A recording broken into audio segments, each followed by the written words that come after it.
Hey guys, so I wasn't ready to make this video, but an opportunity just came up, so I'm gonna go ahead and strike at it and we'll talk about it. I've been asked really recently, how would you beat Juno in PvP? And I just ran into a fight where the defense is purely Juno and nothing else. So this will be a really easy way to show a couple of different ways that you can handle Juno. Now I'm gonna go ahead and delete basically all of my team because none of those matter as much for this. So I'm gonna sort of stick with a basic team so that you know it still sort of resembles a team and it's not just me sticking 5 people for a Juno.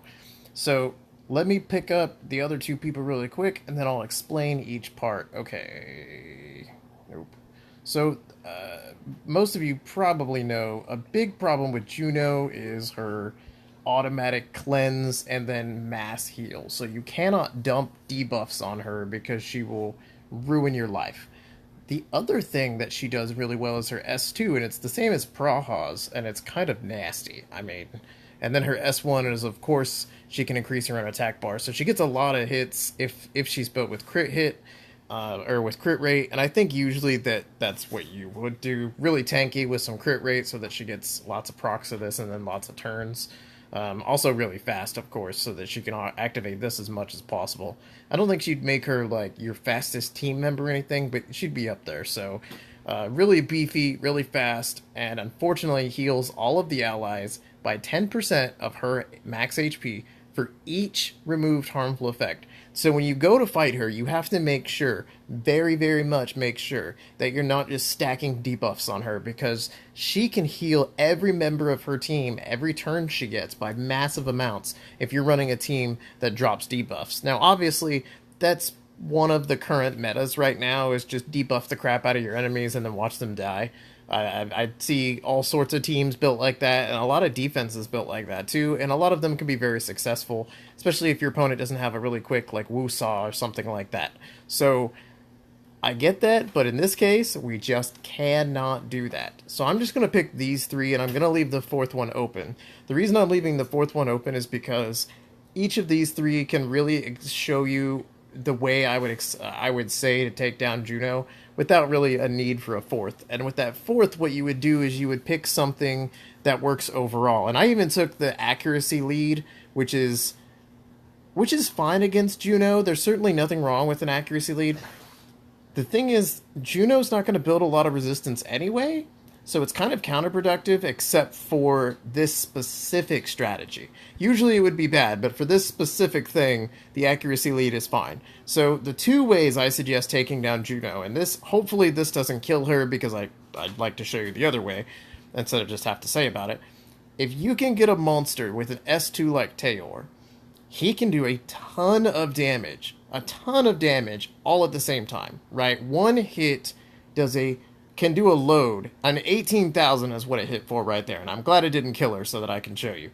But you saw how fast she was too, right? My Bastet, I think, is about, I don't know, 260 or 260s. Yeah, I think she's around in the 260s.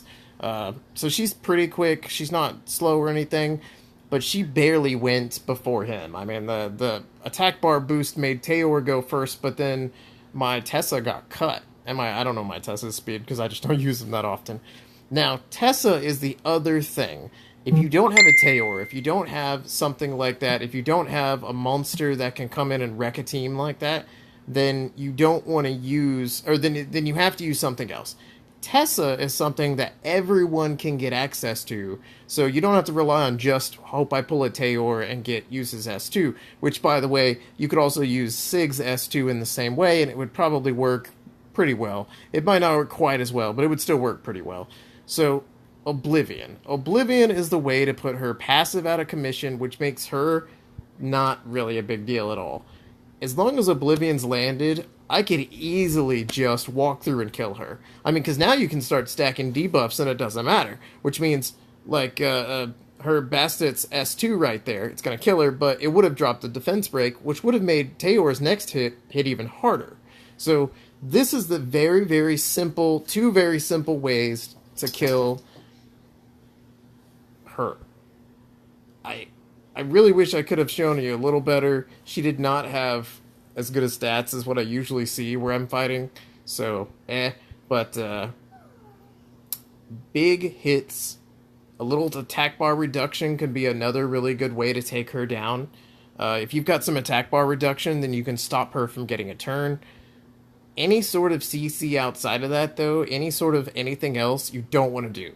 You don't try to stun her, don't try to freeze her. None of those things matter at all. If you stun her, it's just like giving her a 10% heal, because her passive full cleanses her, removes all harmful effects if she starts a turn with one. So she removes all of the harmful effects that she starts the turn with. So it doesn't matter if you froze her, if you somehow 8 turns stunned her. The first turn she gets, she will cleanse it, she'll get a heal off, her whole team will get a heal off of it, and then she'll just continue to plug away at you.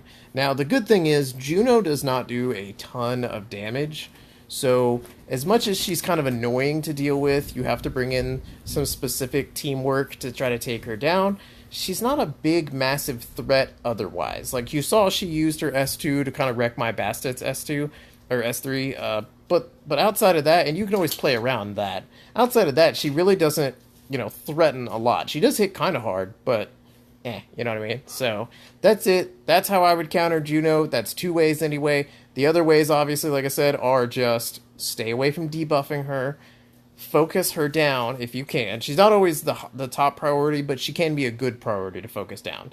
And then direct damage and not AoEs. Because her base HP and defense are so high, if you're doing something like a Zeros, where you're doing a lot of AoE damage and not a lot of 1v1 damage, the damage is usually a little bit lower and a little harder to kill a Juno with. So if you can bring on a monster that does really good one-on-one damage, I don't suggest Leica, because he'll drop too many dots, which will just, heal her again. So unless you have a really powerful Leica with no accuracy, then it's not, so you've got to find the right one. It can be a little tough, I know, but she's really not a crazy monster to take down. It's just you've got to plan your team kind of around her. So that's it.